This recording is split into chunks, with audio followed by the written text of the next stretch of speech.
수업 시간을 충실히 빠지지 않고 받으신 분은 만점 나와야 정상입니다. 만점이 안 나오면 저를 부도한 겁니다. 자, 이제 어떤 문제들이 지방직에서 출제되는가 이를 간단히 할게요. 제대로 하다 보면 시간이 많이 걸립니다. 간단하게 해나갈게요. 먼저 1번 문제입니다. 다음 사례에 대한 설명으로 옳지 않은 것을 고르라고 했네요. 값은 만 18세이다. 갑에게는 할아버지로부터 증여받은 3억 원 상당의 주택이 있다. 값은 부모의 동의를 얻어 만 21세 을과 결혼식을 올린 후 혼인신고를 마쳤으나 같이 살고 있지는 않다. 자, 혼인신고 마쳤으니까 일단 법적인 부부죠. 법적인 부부입니다. 법률론에 의한 법적인 부부예요. 그런데 만 18세 미성년자인 값은 부모의 동의를 얻어야만이 혼인신고가 가능해요. 그래서 동의 얻었다고 기업관에 나와 있죠. 혼인신고하는 순간 이제 미성년자인 값은 성년으로 의제합니다. 성년으로 간주한다고 표현하기도 해요. 간주한다 이 말은요, 추정한다라는 말하고 달라가지고 번복이 불가능합니다. 따라서 18세인 값이 바로 이혼하더라도 성년이 한번 성년, 영원한 성년이 되는 것이죠. 이걸 성년 의제 또는 성년 간주라고 표현합니다. 두 번째 포인트는요, 병과 정은 모두 만 32세이다. 병에게는 그동안 회사 생활을 하면서 모아둔 돈으로 마련한 2억 원 상당의 주택이 있다. 혼인 의사가 있는 병과 정은 결혼식을 올리고 공동생활을 하고 있지만 아직 혼인신고를 하지 않았다면 이건 사실혼 관계입니다. 다른 말로는 내연의 관계에 불과합니다. 자, 사실혼 관계는 법률혼 관계와 달라서 상속받지 못합니다. 그러나 인정되는 것도 있죠. 이를테면 부부 별선제라든가 일상가사 대리권이라든가 이런 것들이 인정이 돼요. 자, 그러면 이제 틀린 거 한번 찾아보도록 하죠. 1번. 값은 아까 만 18세의 법률혼 한 사람입니다. 기억 없이, 즉 부모의 동의 없이 을과 이혼할 수 있다. 당연하죠. 성년이니까 이제 성년으로서 단독으로 이혼할 수 있습니다. 1번 맞아요. 2번. 병이 사망한 경우에도 정은 니은에 대한 상속권을 취득하지 못합니다. 그렇습니다. 사실혼 관계에서는 상속이 인정이 안 됩니다. 3번. 디귿과 니은에도 불구하고 디귿, 결혼식, 니은, 공동생활에도 불구하고 니은, 2억 원 상당의 주택은 병과 정이 공동재산으로 추정되지 않는다. 맞죠? 부부 별산제입니다. 법률혼이건 사실혼이건 부부 별산제는 모두 인정이 됩니다. 4번이 틀렸네요. 병이 정의 이혼 요구를 동의하지 않는 경우, 혼인을 안 했는데 이혼 요구할 수가 없죠. 병과 정은 지금 사실혼 관계이기 때문에 법적인 부부가 아니란 말이에요. 그냥 헤어지면 끝나는 거예요. 이혼 요구할 수도 없어요. 따라서 4번은 말도 안 되는 이야기입니다. 법률혼 관계에 있는 값의 경우에는 협의 이혼하거나 협의 이혼이 안 되면 재판상 이혼을 청구하면 되겠죠. 2번 문제로 갑니다.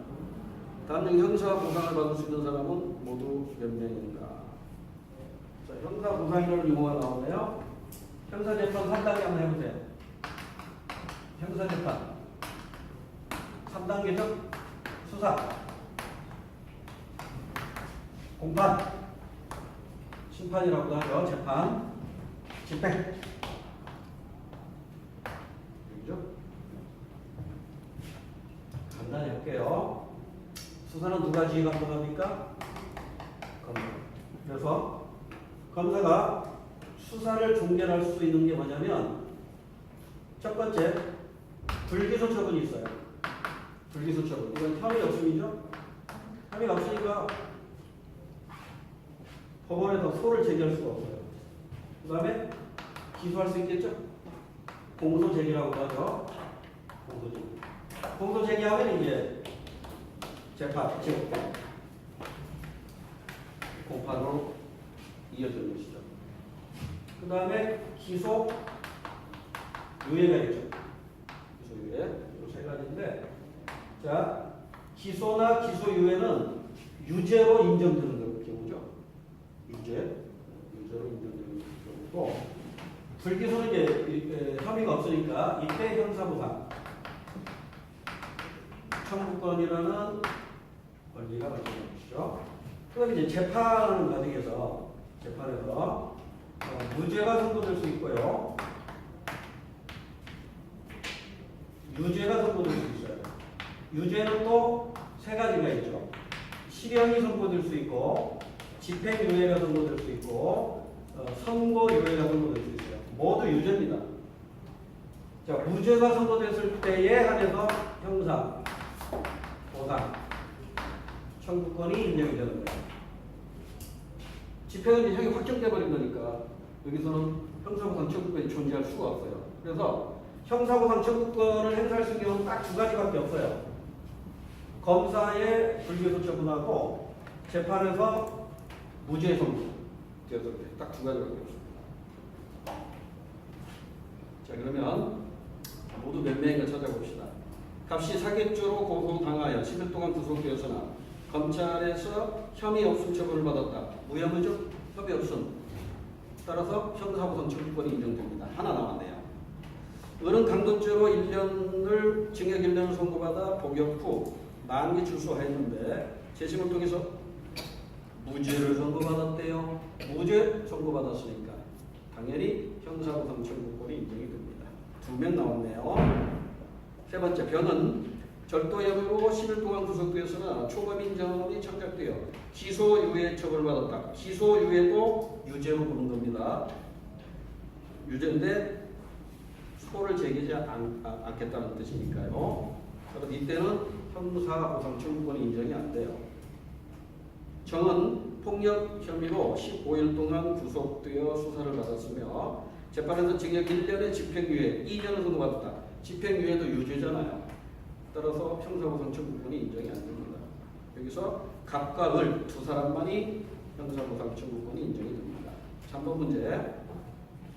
다음 사례에서 의뢰의 손해배상 책임을 인정하기 위해 고려해야 할 사항으로 옳지 않은 것은 초등학생인 갑, 만 8세입니다. 자신의 어머니 을이 이웃과 대화를 나누는 사이에 장난감 근처로 지나가던 행인 병의 눈을 맞춰 상해를 입혔다. 자, 그러면 갑에게 책임을 묻는다면 보세요.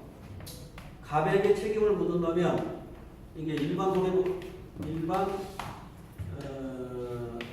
손해배상이죠.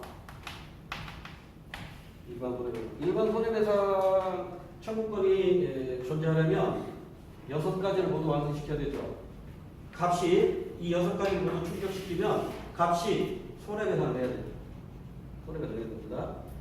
가위가 손인체 이렇게 암기하라고 그랬죠. 값에게 손해배상을 청구하려면 값이 이것을 모두 갖추면 과실이 인정돼서 책임을 져야 됩니다. 이게 과실 책임 원칙이에요. 가해자 누구예요? 갑. 손해배상 물을 수 있네요. 위법성 물을 수 있겠죠? 위법성 눈을 다치겠잖아요. 상해죄가 성립되잖아요. 가해자의 고의나 과실 따져봐야겠죠. 가해자의 고의나 과실이 있었는가. 손해가 발생했다면 인과관계가 분명한가. 근데 분명한 것은 책임성이 없네요. 답은 만 몇 살이라고 했어요? 8세입니다. 우리 대법원의 판례는요, 만 13세 미만이면 책임 능력이 없는 걸로 봅니다. 법률로 정해진 게 아니라 판례입니다. 판례. 따라서 값은 책임 능력이 없기 때문에 과실 책임에 대한 일반 손해배상 책임을 물을 수가 없어요. 그럼 누구한테 물어야 돼요? 값의 부모한테 물어야 돼요. 값의 부모. 근데 여기 지금 값의 엄마로 나와 있죠? 어머니가 바로 을이야. 을. 자, 을에 대한 책임이 바로 뭐예요? 특수 불법행위죠? 일반 불법행위. 일반 불법 행위에 대한 손해배상이고, 이건 특수 불법 행위에 대한 손해배상 청구. 자, 특수 불법 행위에 대한 손해배상 청구는 무과실 책임이죠. 상대적 무과실 책임주의. 그러니까 을이 엄마로서의 주의 의무를 다 했다면 엄마에게 책임을 묻지 않아요. 근데 엄마가 자식, 아들인 값에 대해서 주의 의무를 소홀히 했다면 과실이 없더라도 엄마는 책임을 져야 돼요. 이게 상대적 무과실 책임입니다. 자, 그러면 다시 3번 문제로 와서 다음 사례에서 을의 손해배상 책임을 인정하기 위해서, 그러니까 을이니까 특수 불법 행위에 관한 문제입니다. 고려해야 할 사항으로 옳지 않은 걸 찾아내요. 1번, 값의 행위가 위법한지 여부 따져봐야겠죠. 왜? 값은 지금 일반 불법 행위에 대한 손해배상 책임이 있느냐 없느냐를 따지는 것이니까. 2번, 병에게 책임 능력. 병에게 책임, 병은 지금 피해자란 말이에요. 피해자가 책임 능력 있느냐 없느냐 이건 전혀 따질 문제가 아니죠. 정답입니다. 자, 나머지 공부거리. 3번, 값에 대한 을의 감독 의무 위반 여부. 감독 의무 위반했다면 책임져야 되죠. 감독 의무를 성실히 했다면 책임 없어요. 이론상 그래요. 이론상. 자, 4번. 병이 입은 피해가 값의 행위로 인한 것인지 여부, 즉 인과관계가 있는지 여부. 이것도 따져봐야겠죠. 따라서 여기서 2번은 전혀 고려할 사항이 아닌 것으로 정답이 됩니다. 4번 문제. 다음 사례에 대한 설명을 옳은 것. 값은 불법 체포를 면하기 위해 반항하는 과정에서 경찰관에게 상해를 입혔대요. 불법 체포를 면하기 위해서 반항한 것이니까 이건 정당행위로 가야죠. 정당행위입니다. 느껴지나요? 위법성 조각사유 중에 하나죠. 산모인과 의사인 을은 남자의 생명을 구하기 위해 낙태 수술을 했다. 이건 또 의사가 수술하는 것이니까 정당행위로 가야겠죠. 위법성이 조각되기 때문에 범죄가 성립이 안 됩니다. 채권자 병은 자신의 채무를 변제하지 않고 외국으로 도주하는 채무자를 발견하고 붙잡아 출국을 못하게 하였다. 자구행위죠. 자구행위. 자, 이 밖에 뭐 정당 방해라든가 긴급 피난이라든가 피해자의 승낙금과 같은 위법성 조각 사유로 인해서 범죄가 성립되지 않은 경우가 있죠. 따라서 정답은 2번밖에 없습니다. 가불병 행위는 모두 위법성 조각 사유에 해당되기 때문에 구성요건에 해당성 다 해당이 되죠. 구성요건에 해당성은 어떤 범죄 행위를 구성하는 행위를 해야 된다 이런 얘기죠. 살인죄 성립되려면 살인하는 행위, 이게 구성요건이죠. 그 다음에 책임 조각사유는 여기 언급이 없어요. 책임 조각사유는 뭐죠? 형법상 미성년자인 만 10세에서 미만이라든가 장님과 같은 심신상실자라든가 또는 강요나 협박에 의해서 어떤 범죄 행위를 했을 때 책임성이 조각되기 때문에 범죄가 성립되지 않습니다. 제시글하고 3번하고 관계가 없고요. 4번 가불병 행위는 범죄는 되지만 범죄가 안 된다니까요. 구성부가 위법성이 조각되기 때문에 범죄가 아니에요. 그래서 처벌할 수 없는 겁니다. 5번 문제. 헌법재판소의 심판 절차에 대한 설명으로 옳지 않은 걸 찾으래요. 자, 헌법과 관련된 문제네요. 1번. 지방자치단체인 자치구도 권한제거 심판을 청구할 수 있다. 당연한 얘기죠. 국가기관 간에 분쟁이 일어났을 때 헌법재판소에 권한제거 심판을 청구할 수 있습니다. 2번. 권리구제형 헌법소원 심판은 다른 법률의 구제 절차가 있는 경우 그 절차를 모두 거친 후가 아니면 청구할 수 없다. 당연한 얘기죠. 헌법소원 심판은 권리구제형 말고 또 뭐가 있죠?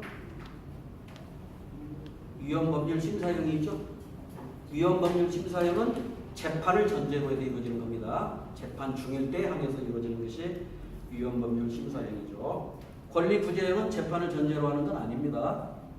일단 2번 맞고요. 3번. 법률이 헌법에 위배되는지 여부가 재판 후 전제가 된 경우에 이게 바로 위헌법률심판 청구권이죠. 당해 사건의 당사자는 헌법재판소에 위헌법률심판을 제청할 수 있다. 땡. 정답입니다. 어디가 틀렸어요?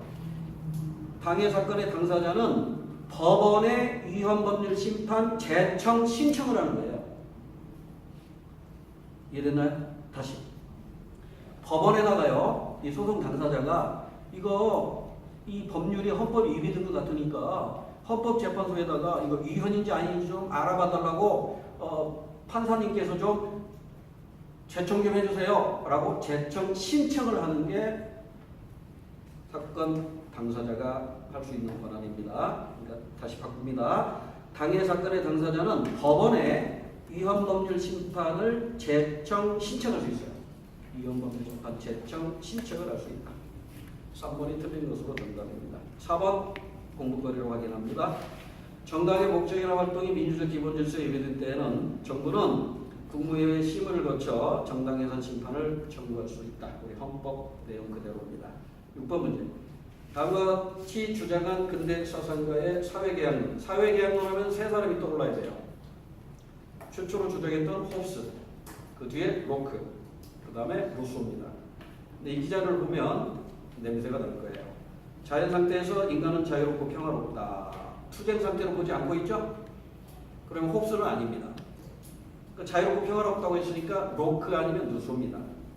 그러나 옳고 그름을 구별하는 법이 없고 다툼을 해결해주는 재판관도 없으며 법을 집행할 수 있는 합법적인 권력도 없다.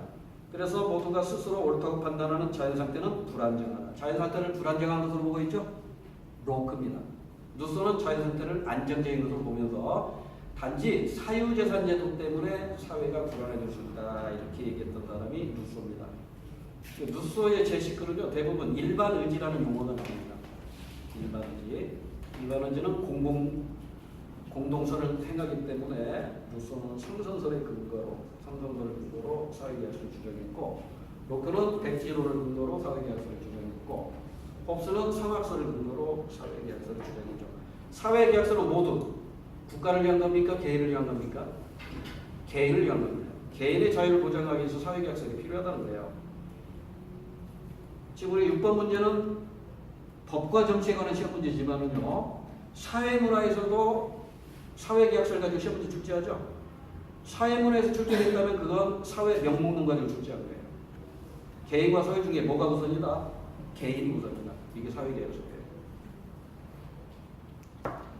자, 그러면 조금 더 보실까요? 자연상태는 불안정하다.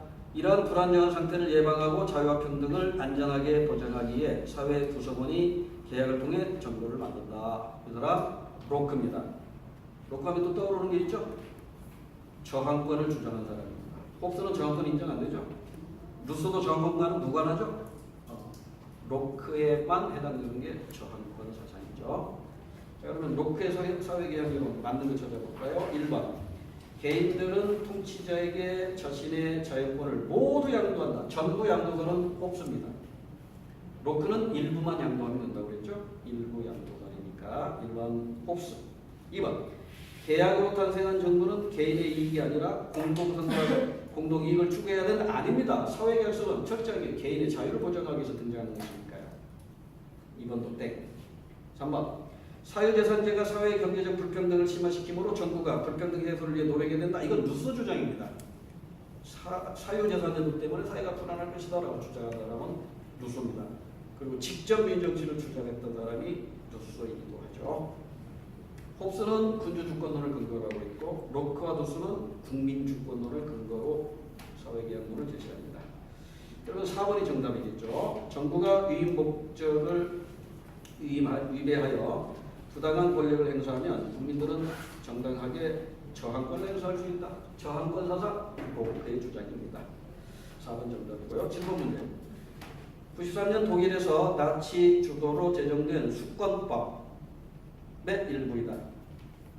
우리 공부할 때 형식적 법치주의의 대표적인 사례로 독일의 히틀러의 수권법, 우리 대한민국의 유신헌법, 이게 형식적 법치에 해당되는 사례로 공부했었어요. 자, 이 법에 대한 설명으로 옳지 않은 걸 찾으래요. 자, 1조, 2조 참고하시고요. 자, 독일의 히틀러의 수권법 1번. 다수결 원칙에 위배하여 채택되었다. 땡. 틀렸습니다.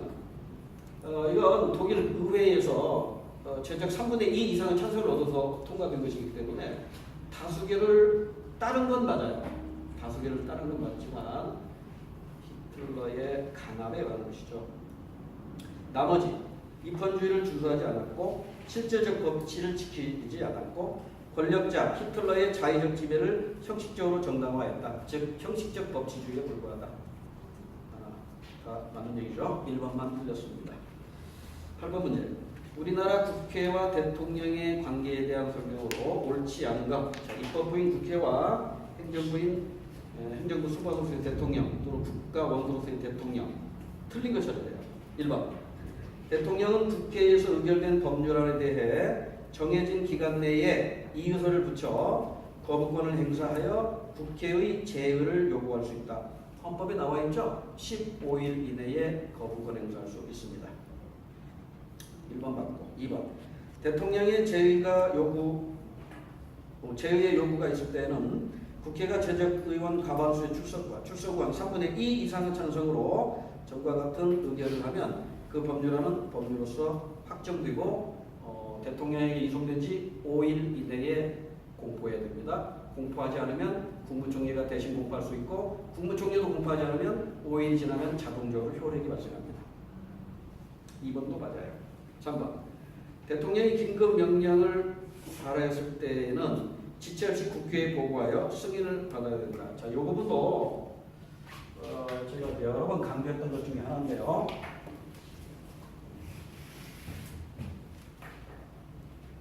자, 보세요. 지금 대통령제에서 입법부인 대통령제와 의원내각제를 구분하는 기준은 여기에 있죠. 입법부와 행정부의 관계가 어떤 관계냐? 이게 권력이 분립되면 이게 대통령제인 거고 권력이 융합되면 의원내각제잖아요. 그래서 우리나라 경우는요. 대통령제를 원칙으로 하면서 의원내각제를 플러스에 하고 있단 말이에요. 그래서 이제 입법부인 국회 입법부 수장이 국회의장이겠죠. 행정부 수반은 대통령이겠죠. 그럼 이제 서로 견제하는 관계가 입법부에서 행정부를 견제하는 게 뭐가 있어요? 동의나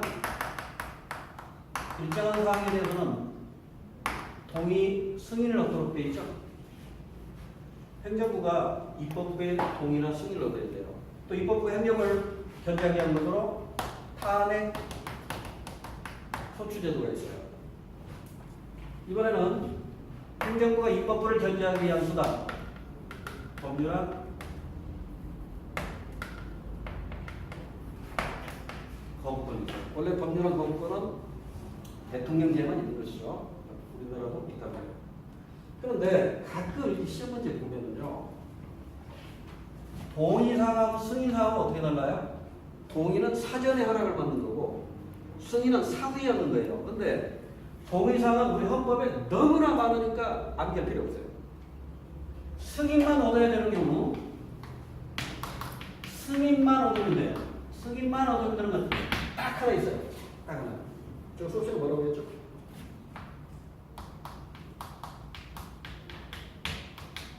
예비비 지출이에요. 그럼 예비비 설치는 동의사항이에요.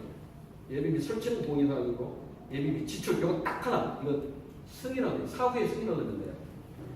또 국회에다가 보고에서 승인을 얻어야 하는 거 딱 하나 있어요. 보고에서 승인을 얻어야 돼요. 딱 하나예요. 긴급권이에요. 긴급명령권이나 긴급재정경제처분명령권. 대표적인 게 긴급명령권이라고. 그 다음에 통고만 하면 돼요. 나 한다 하고 통고만 하면 돼요. 통고만. 계약상태. 이걸 제외한 나머지는 모두 국회의 동의사항이니까 동의사항을 암기하지 말라고 그랬잖아요. 자, 그런데 지금 8번에 4번에 나와 있어요. 긴급명령이니까 긴급명령은 뭐다? 보고에서 승인하는 보고에서. 맞아요? 진짜 국회에 보고가 승인하는 거 맞잖아요. 이렇게 선택도 나온단 말이에요. 자, 아울러 이것도 알아주세요. 승인만 얻으면 되는 건 딱 하나입니다. 예비비 지출. 통보만 하면 되는 건 딱 하나입니다. 계약권. 하나 더 알아볼까? 개헌 선포는요. 입법부 국회에다가 할 수 있나요? 행정부 할 수 있고 사법부에다 할 수 있어요. 그러니까 개헌 선포는요. 할 수 없는 데가 하나 있어요. 어디죠? 정부에다 개헌 선포할 수 있어요. 법원에다 개헌 선포할 수 있어요. 근데 국회에다가는 국민의 대표기관인 국회에다가는 개헌 선포할 수 없어요. 이것도 선지에 종종 나온단 말이에요. 그럼 혼자 공부할 때 이렇게 캐치하는 게 없잖아요. 기억해두세요. 자, 개헌 선포는 승인사항이다, 보고사항이다, 통보사항이다. 통보만 하면 돼요. 납니다. 통보만 하면 돼요. 근데 어디다가는 못한다? 국회에다가는 못한다. 이 정도 해주시고요. 자, 그럼 4번 보세요. 국회는 대통령에 대한 탄핵을 심판할 수 있다. 국회는 탄핵 소추 의결을 할 수 있어요. 탄핵 결정은 헌법재판소에 있어요. 탄핵 심판은 헌법재판소의 권한입니다. 4번이 틀린 것이죠. 9번 문제. 우리나라 국회의원 선거에서의 표 증가성 원리에 대한 설명으로 옳은 것만을 고른다. 우리나라 국회의원 선거에서의 표 증가성입니다. 기억반. 평등 선거의 원칙에 따라 일정 연령 이상의 모든 국민에게 선거권을 부여한다. 이거 말 자체가 틀렸죠. 평등 선거란 1인 1표를 말하는 것이지 일정 연령 이상의 국민에게 선거권 주는 게 아니죠. 이건 보통 선거예요. 따라서 기억권은요. 평등 선거하고 보통 선거가 혼동돼 있어요. 기억권 땡이고요. 게리 맨더리라는 용어는 1812년 미국 매사추세츠 주지사 게리가 표 등가성 원리에 위배된 선거구를 획정한 데서 나왔다. 틀린 얘기 아니죠? 틀린 얘기 아닙니다. 디귿번. 그런데 니은번은 왜 정답이 될 수 없을까요? 문제로 다시 올라가 보세요. 우리나라 국회의원 선거에서의 표 등가성 원리에 대한 설명을 옳은 것 고르라고 했죠. 참 치졸하게 문제냈죠. 근데 다행한 것은 만약에 선지 중에 자 일단 풀어봅시다. 니은번도 정답이 되게 선지를 만들었다면 여러분 아마 굉장히 어려운 문제가 됐을 거예요. 자 디귿번 보세요. 소선거구제에서 인구수가 선거구 간에 크게 다르다면 표 등가성 원리에 어긋날 수 있다. 당연하죠. 우리나라 지금 소선거구제죠. 인구 5만인데서 100 뽑고 인구 3만인데서 100 뽑았다면 표의 등가성이 깨진 거잖아요. 이건 평등선거에 위배되는 것이란 말이에요. 그러니까 디귿번은 맞아요. 그럼 이제 디귿번 들어간 것이 정답이에요. 근데 기억번 들어가면 틀리니까 일단 3번은 정답이 아니에요. 그러면 니은 디귿 미음이 정답이냐 아니면 니은 디귿이냐 니은만이냐 이거 니을 미음 읽어봐야 정답 나오겠네요. 니을만. 현행 국회의원 선출 방식에서 한 유권자가 행사하는 지역구 1표의 가치는 그가 행사하는 비례대표 한 표의 가치보다 작다. 땡. 요거 설명하면 좀 시간이 걸리는데요. 지금 현재 우리나라 국회의원 선출 방식은 지역구원 한 표, 비례대표 한 표, 1인 2표제죠. 이게 헌법재판소에서 유형 판결 나와가지고 1인 1표에서 1인 2표로 바뀌었잖아요. 이른바 정당 명부제잖아요 이게. 따라서 지역구의 한 표, 비례대표 한 표 이거 등가성의 원리에 일치하는 거예요. 어느 게 가치가 크다 작다 얘기할 수 없어요. 좀 시간이 걸리는데 이거 설명드리려면 자세히 나중에 다시 해드릴게요. 일단 니을만은 틀렸어요. 작다가 아니라 지역구 한 표나 비례대표 한 표나 똑같아요. 1인 2표제로 투표를 하겠다. 미음번.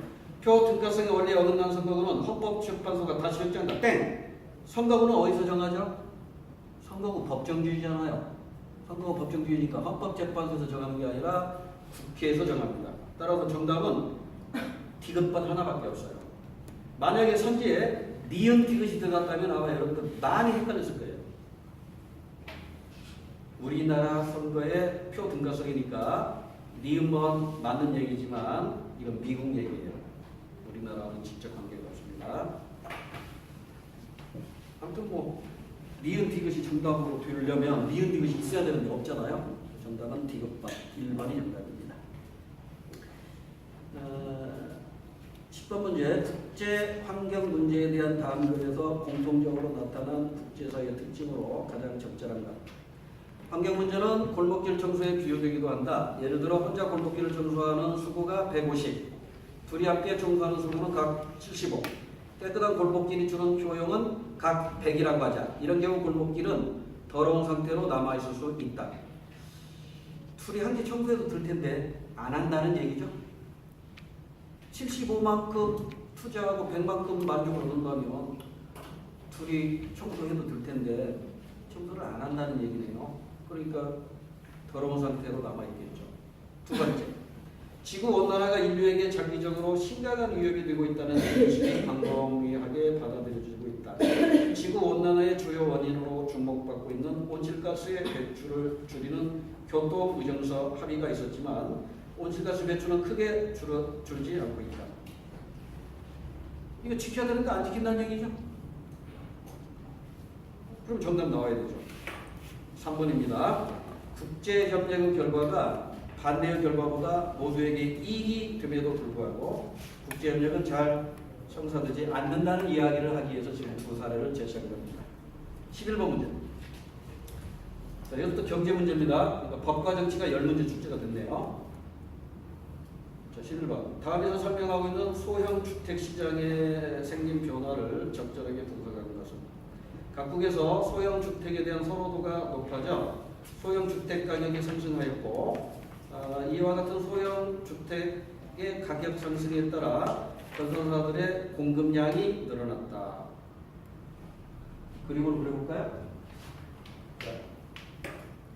소형 주택에 대한 수요 공급의 법칙에 의해서 소형 주택 가격이 P0와 제로 결정되고 거래량이 Q0에서 결정되겠죠. 그런데 지금 제시글에 뭐라고 되어 있냐면 소형 주택에 대한 선호도가 높아졌대요. 소형 주택에 대한 선호도가 높아졌다는 얘기는 소형 주택에 대한 수요가 증가했다는 얘기죠. 수요입니다. 수요. 수요 곡선이 오른쪽으로 가야 돼요. 수요 곡선이 오른쪽. 수요 증가입니다.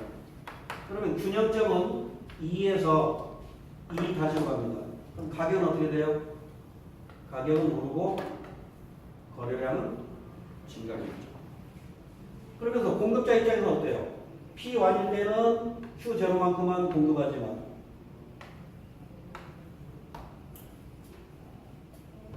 D 다시로 수요가 증가하면은 가격이 비싸졌으니까 자 공급 곡선상에서 점이 이렇게 이동하죠? 이 점이 이동하는 걸 뭐라고 불러요? 공급량의 증가라는 거예요. 공급 곡선이 움직이는 걸 뭐라고 불러요? 공급 곡선이 움직이면 공급의 변화고요. 공급 곡선상에서 점이 이동하면 공급량이 변합니다. 아까 제가 잠깐 말씀드렸었죠? 수요량, 공급량 그 독립변수를 딱 하나예요. 가격이에요. 수요, 공급 이것의 독립변수는 가격을 제외한 나머지 것들이에요. 이걸 이해하면 이 문제 쉽게 풀립니다. 그래서 정답은 1번에 바로 나왔어요. 이 그림을 찾으면 됩니다. 나머지 그림은 볼 필요도 없고요. 12번 문제. 밑줄진 특정 조치로 가장 적절합니다. A 상품은 어떤 사람이 소비하더라도 다른 사람의 소비에는 영향을 주지 않는데요. 이걸 뭐라고 하죠? 비경합성이라고 하죠. 비경합성. 뿐만 아니라 구입하지 않은 사람들도 구입한 사람과 똑같은 혜택을 누릴 수 있다. 이걸 뭐라고 하죠? 비배제성이라고 하죠. 그러면 비경합성과 비배제성이 나왔으니까 시험 문제에서 바로 떠오르는 단어가 있어야 되겠죠. 공공재입니다. 공공재. 그런데 정부가 특정 조치를 취하자 A 상품은 어떤 사람이 소비하더라도 다른 사람의 소비에 영향을 주지 않는다는 점에서 변함이 없어요. 즉 경합성은 여전히 없어요. 비경합성은 보장되는데 구입하지 않은 사람은 혜택을 누릴 수가 없대요. 이제 구입을 해야 누릴 수 있대요. 그러면 이제 배제성이 있는 것이죠. 그러면 이런 특정 조치가 뭘까? 이걸 묻는 문제잖아요. 그러죠? 그럼 뭐예요? 공공재에서 이제 뭐만 달라지는 거예요? 비경합성과 비배제성을 모두 충족시킨 공공재에서 무료가 아니라 유료로 바뀌어버린 거잖아요. 그걸 찾으면 돼요. 정답 2번입니다. 자, 1번 보세요. 군사력 증강을 통한 국방 서비스. 국방 서비스는 비배제성과 비경합성을 모두 충족시키는 공공재입니다. 따라서 정답이 될 수 없고요. 2번. 막히지 않는 무료도로에 대해서 무료도로까지, 막히지 않는 무료도로, 여기까지가 공공재죠. 비경합성과 비배제성이 인정이 되죠. 그런데 이것을 유료화해버렸단 말이에요. 그러니까 막히지 않는 도로니까 경합성이 없어요. 비경합성은 인정이 돼요. 그런데 이제 무료에서 유료로 바뀌어졌기 때문에 배제성이 없다가 배제성이 생긴 거죠. 따라서 정답입니다. 3번. 공중파 라디오 방송사에 대한 지원 강화. 자, 여러분 일기예보 생각해 보세요. 일기예보. 배제성 없죠? 돈 안 내도 다 사용할 수 있잖아요. 일기예보 배제성 없어요. 경합성 없죠? 내가 일기예보 듣는다고 다른 사람이 들을 일기예보가 줄어들어요? 아니잖아요. 3번도 1번과 마찬가지로 공공재 성격을 갖고 있기 때문에 정답이 될 수 없고요. 4번에 작은 무료 낚싯대. 작은 무료 낚싯대예요. 작은이니까 배제성이 있는 거잖아요. 내가 물고기 다 잡아버리면 다른 사람이 물고기 못 잡잖아요. 이건 배제성이 있는 게 아니라 배제성이 없는 게 아니라 배제성, 경합성. 자, 헷갈리지 말고요. 작은 무료 낚싯대니까 배제성은 없죠? 무료니까 배제성은 없단 말이에요. 근데 유료로 바뀌었어요. 근데 배제성이 없다가 배제성이 생긴 거죠. 그런데 작은 무료 낚싯대 있으니까 작은이니까 경합성이 있어요, 없어요? 경합성이 있잖아요. 내가 물고기 다 잡아버리면 다른 사람 물고기 못 잡아가잖아. 근데 지금 제시글에서는 경합성은 없는 것으로 그대로 유지된다고 했으니까 4번은 정답이 될 수가 없죠. 그래서 2번이 정답입니다. 13번 문제. 다음 상황을 가장 바르게 서술한 것. 배추 재배 농가들이 수확량의 3분의 1을 폐기 처분했더니 배추 가격이 상승하고 농가의 수입이 증가했대요. 이건 탄력성으로 푸는 문제죠. 자, 이거 한번 해봐보세요. 자, 수요곡선이 이렇게 생겼어요.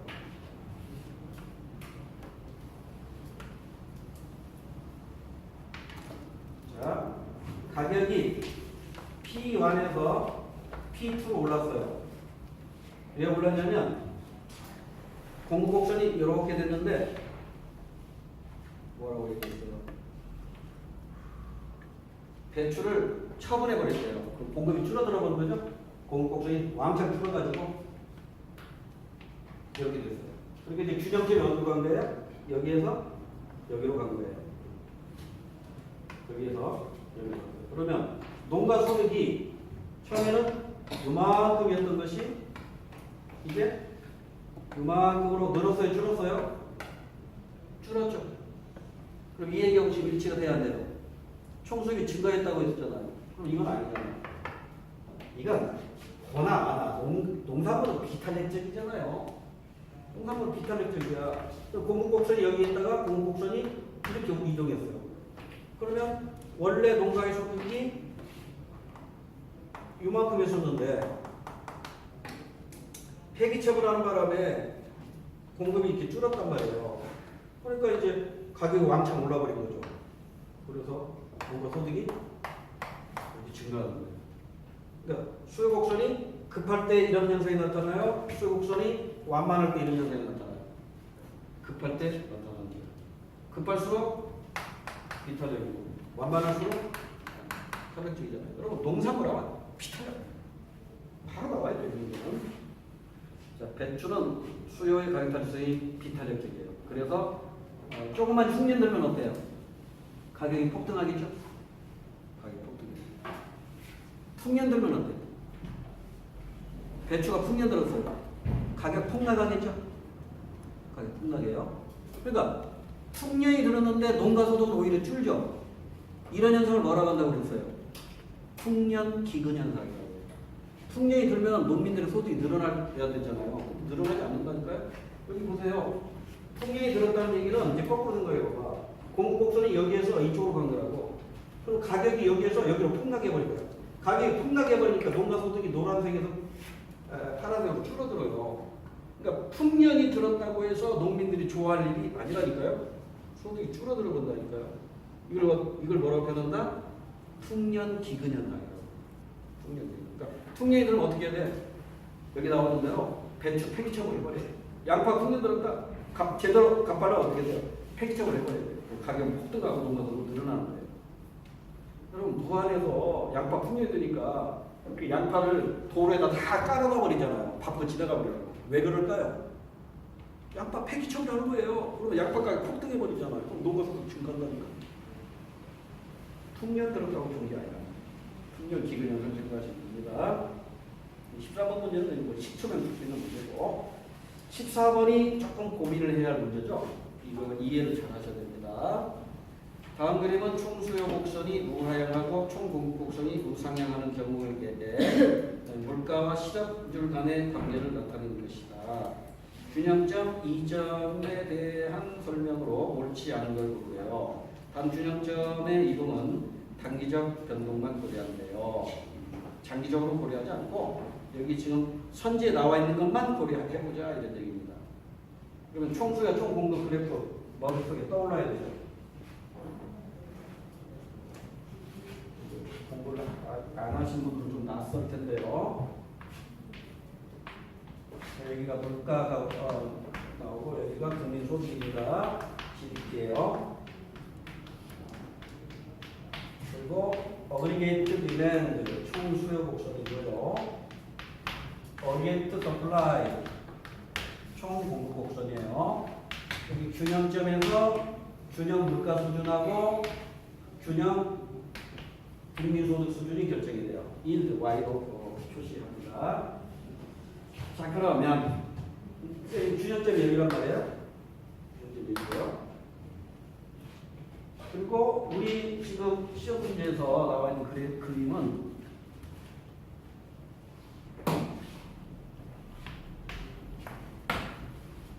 여기가 2점이고 그래가지고 A, B, C, D인데 여기 뭐라고 되어 있어요? 실업률이죠? 국민소득이 늘어나면 늘어날수록 실업률이 줄어드는 거예요. 국민소득이 줄어들면 줄어들수록 실업률은 늘어나는 거고 그러니까 얘하고 얘하고는 정반대로 움직이는 거예요. 그 다음에 이건 뭐라고 되어 있어요? 이건 물가라고 되어 있어요. 물가가 오르면 여기서 당연히 올라가는 거고 물가가 내리면 그러니까 물가는 같이 움직이는 건데 이게 포인트라고 출제 포인트. 국민소득하고 실업률은 같이 움직인다 반대로 움직인다. 반대로 움직인다니까요. 실업률이 낮을수록 수령률이 낮을수록 국민소득은 늘어나는 거죠. 그죠? 좀 어려운 얘기야. 수업을 안 받으신 분 좀 낯설 거예요. 자 그럼 1번부터 보세요. 민간 소비 및 투자. 자 이거 기계적으로 나와야 되는데 총수요. C, I, G, X 총 공급 GDPM 이게 공식이에요 공식. 이거 기계적으로 나와요. 그럼 보세요. 민간 소비와 투자 이거잖아요. 컨슘 민간 소비와 투자 이거니까 총수요. 요게 증가했대요. 그러면 수요 곡선이 이렇게 가겠죠. 그럼 물가는 올라가요. 물가는 올라요.